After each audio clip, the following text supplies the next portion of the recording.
And some rumors coming out of Las Vegas talking about Lauri Markkanen, also Josh Giddey, and how the Josh Giddey situation could affect Kuminga's market and affect how the Warriors view the Kings' offer. Now, I don't know that, and how Devin Carter has been playing pretty dang well. We also have a panic meter for Devin Carter, where I'm at now. So we'll have some fun with that before the show closes. But this is what Tim McMahon and his crew had to say about Josh Giddey. The stalemate between Giddy and the Bulls continues into another week as the market for restricted free agents remains cold. Giddy was present in Las Vegas and had lunch with Bulls coach Billy Donovan, sources told ESPN, and Bulls executives were scheduled to meet with Giddy's agent during the week. Multiple sources told ESPN they expect Giddy and the Bulls to eventually come to a contract agreement, and the two sides have had some positive discussions. Yet, Giddy has been seeking a contract for approximately $30 million annually. With little cap space available this summer, Giddy's options for alternatives outside of Chicago dried up quickly, giving the Bulls leverage to hold off for a more team-friendly deal. Again, I don't know who told these guys they're worth $30 million. I don't know who told Kuminga that. I definitely don't know who told Josh Giddey that. You know, it's who are you comparing yourself to? Who is more worthy? Just quickly, who is more worthy of $30 million a year, Josh Giddey or Jonathan Kuminga? I guess I would say Giddy. It is Giddy.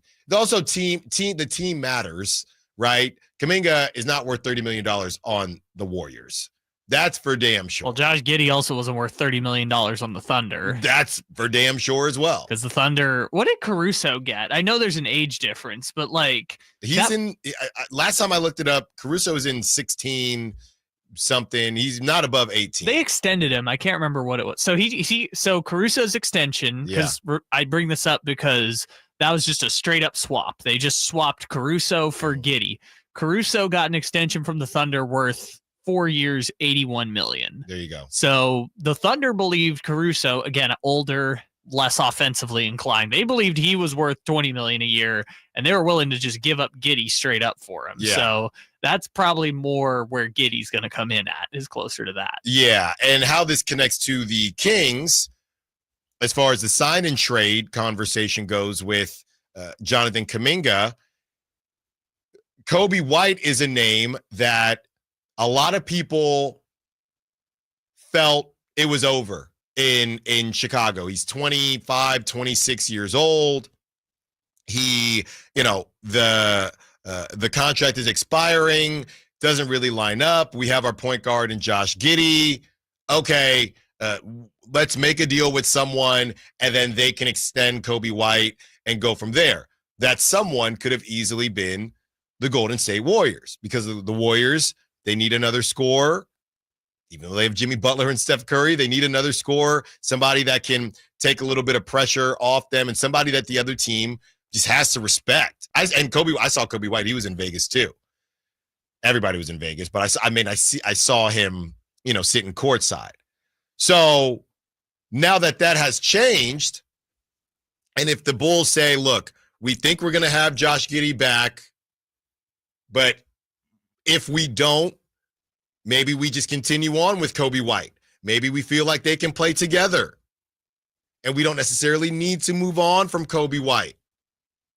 All of a sudden, that potential partner for the Warriors in a sign-and trade or in a normal trade, maybe that changes how the Bulls view things. And that conversation has come up in Vegas. Oh, so the Bulls might hold on to Coby White. Okay, we didn't see that coming. Now, if something happens with Josh Giddey and he goes elsewhere in some weird way, now they definitely are going to hold on to Coby White. And, they would have those money off the books, so maybe they would still be interested in Jonathan Kuminga. But that was a name that has come up, and there haven't been many. So now if you're playing the elimination game, the Heat, I would say, eliminated. The Bulls, I'm not going to say they're eliminated, but right now as far as what I'm hearing, there's been no Kobe White smoke at all. Zero. You would think we would have heard something. So that, like I said, I could be wrong, and I don't have anybody telling me, oh, the Bulls are for sure holding on to Kobe White. It's kind of a combination of what we have been hearing and honestly what we haven't been hearing.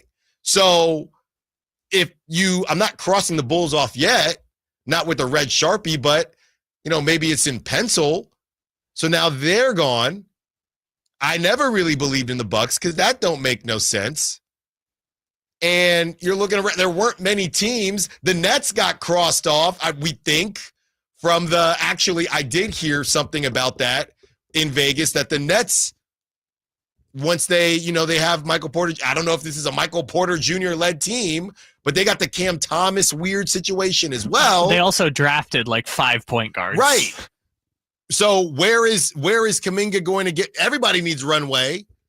The Wizards, that was just a team I think people thought he'd make sense on. I think he wanted to. I'm not sure that we ever actually heard Wizards stuff. So you start looking around and, one thing that we asked Michael Scotto during the interview yesterday, go check that out on YouTube on the Sactown Sports app. Hey, could this look different in December? And I think it will look different in December, but I don't know that it's going to go from three teams to 10 for Jonathan Kuminga. I don't know that. It's not going to. I do know it won't get to 10. I do know that. I guess they believe that they will get more on a trade than Devin Carter, Dario Saric in 2 seconds. Yes. That is what their hope and belief is that by just putting it in our back pocket, we will get to December 15th and there will be a better offer on the table than that. And it could be with the Kings still. Sure. It could be with the Kings still, even though we know they apparently don't want to trade coming into the Kings, but you don't got a choice. You may not have a choice. We don't know all of it, but if the Bulls decide that they're not moving on from Kobe White, then we'd have to look up Vucevic again. Maybe it's a Vucevic deal. Again, this would have to happen in December, but then you're starting to look around saying, okay, yeah, it was still disrespectful. And Vucevic, he signed at 3 and 18, right? I think he's got like 20 left or something 1 year. So depending on what Kuminga goes, they can make it work if they want. Yeah, and he's expiring. So, okay, Vucevic, who's 35, you're going to trade away Jonathan Kuminga for a 35-year-old Vucevic, who I guess you could extend if you want.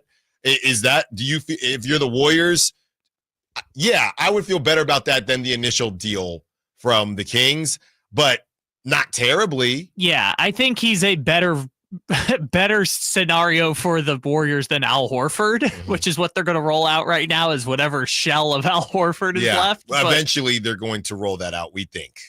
So in that sense, yes, I think their team would look better offensively with Vucevic versus Al Horford. But again, at the trade-off of Kuminga, it's tough. I also just don't. What's so strange about all of these cases, because you've mentioned Giddy, you've mentioned Kuminga, Quentin Grimes and Cam Thomas are also interlinked to this also, is I don't know when these things are going to get resolved. Like, it could be mid-September training camp before some of these contracts end up getting resolved, because what is going to change the leverage? Is it just wanting to finalize your roster? Yeah. If you're Josh Giddey, we don't know what they offered him or what they're talking about offering him. And if you're on a contract, I would assume, hey, here are the, very similar to anybody else who has a job on a contract. Hey, here are the contract points.